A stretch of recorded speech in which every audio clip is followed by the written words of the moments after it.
guys, this post is going to be all about trellises. I want to talk to you through the several types of trellises we have, why I'm using kind of each trellis for the crops I choose, and what other crops would be suitable.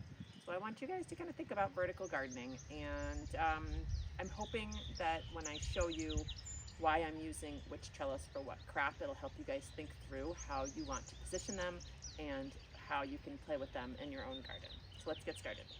But anyway, so this is sort of our original trellis method, and these are just 2x2s. He probably ripped those down. Then we've got slightly narrower board for the bottom, which is more like a 1x2, also ripped down on the table saw, or we might have set up a jig with just a regular circular saw. But we have used these from the very beginning. This was our original method for doing single liter tomatoes. We used to do that a lot. We also always grew our green beans like this vertically. This is hemp twine and not just regular jute. Regular jute, if it's not new and it's not kind of doubled up, it often will break with the tomatoes. It's happened to me a lot here.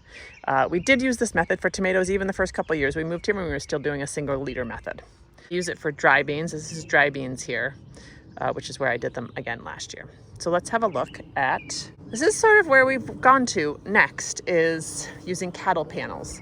And we didn't start this until we moved here.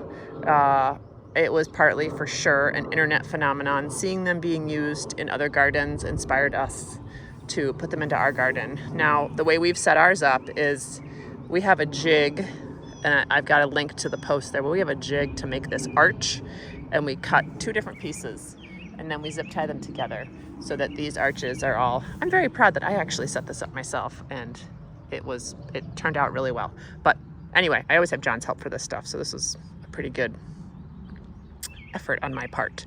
So U-posts, zip ties, and cattle panels. And these are permanent.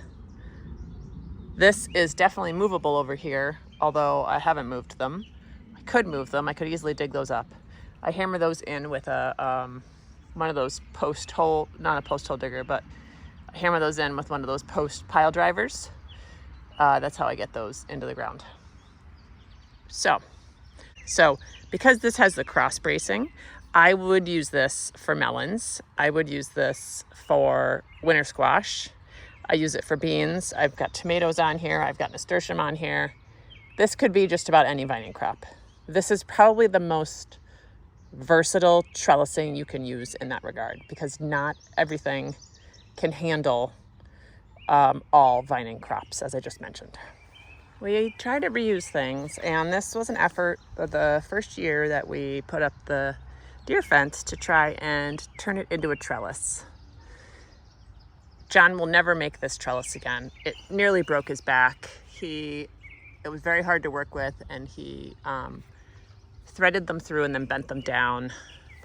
This, because it has cross bracing, could be used for beans or cucumbers. I really only use this one though for melons, and that's not because other things can't grow on it. It's just where I'm at, and it's been my tradition. But because it has the cross bracing and it's nice and sturdy, it could also be used for watermelons. It could probably be used for butternut and things like that. So pretty versatile, just like the cattle panel.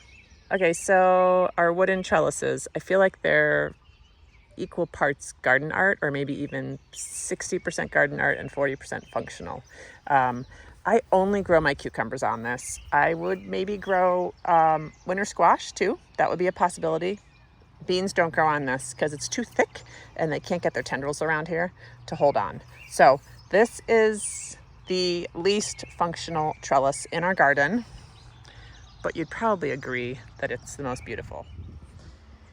This is the most mobile trellis, but it's really not good for everything. And this is just U-posts and twine. So I use this for my peas, and I'm trying to think what else I might string up. I string up my potatoes kind of like this to keep them from flopping, not so much vining, but I end up creating a little bit of a fence for those because they do end up flopping into the beds. These are highly mobile. I mean, those two are too. I take those out every season and put them somewhere else to crop rotate. But another method of trellising. So I did this for kind of no other reason other than just to be fun, and that is that I bent this into shape to give it a little bit of visual interest in the bed, and then I tuck flowers on the back side, and I usually tuck flowers into the front side. But this is about 5 feet tall. It's 50 inches. It's the total height or width of a cattle panel. This could also be for beans. This trellis actually would work great for something like a half runner, like a tiger's eye bean. This is about how tall they grow. So again, the functionality of this very sturdy and cross-braced trellis. All right, so then we've got a couple of A-frames, and these actually I've thought about straightening these out and letting the top have a little more breathing room. So I could have put these posts in straight instead of angled, and then I could have zip tied the top together and made it a little more arched. This is another one of our original trellises. John, or maybe he built it. It's totally cute and leaning. John might have built it our first season here. So we like to add the cross brace on the bottom. Now, if you look at my Frere trellis, we'll get to that last, which is a purchase trellis.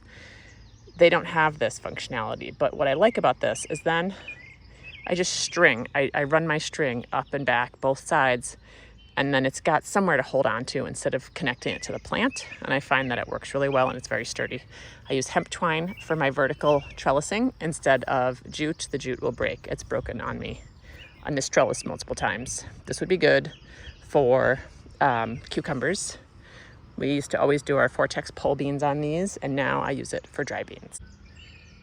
So I should mention that I also use U-posts to secure all these so that they don't blow over or they don't tip over. And when I can, I like to screw them in because it's just so much more environmentally friendly. But on other ones, I often use zip ties. So those are other considerations. It's just a few extra things you need to pull these off. All right, so finally, this is our Frere trellis that we got. We were given from Seattle Urban Farm Company. I set it up completely level last year and it has moved a little. I'm not quite sure how to fix that. But so it's secured down quite a bit into the ground, and it has like a little set screw there where you screw it into place and take it out. That bottom one is rusted a little because it is below ground, but the rest of them are totally rust free. It's a modular system, so it screws apart, so you could have it be this height or the total height. What I like about it is there is an option to screw it into the edge of your bed. And if I had 4x8 beds, I would totally have screwed this in because that would have made it a lot more stable. So I wish I had that option. But like I was just saying about the others, there isn't a cross brace down here. I could certainly put one up, but instead you use clips. So they have these compostable clips, and you end up clipping the twine that you add, and you clip it down to the plant, and then you continue to clip the plant to it as it grows. So I did it for the beans last year, and I didn't do it right, so the beans flopped over. So I'm still learning how to use this system. But like with that beautiful wooden cucumber trellis, this is definitely garden art. And this one I think is much more functional than our wooden one because I could do cucumbers on here. I could do tomatoes, which I'm doing. I've done beans. You could do sweet peas if you want flowers. There's just a lot of versatility. Seattle Urban Farm Company does vining squash on theirs. So anyway, if you want beautiful, this is obviously a great option.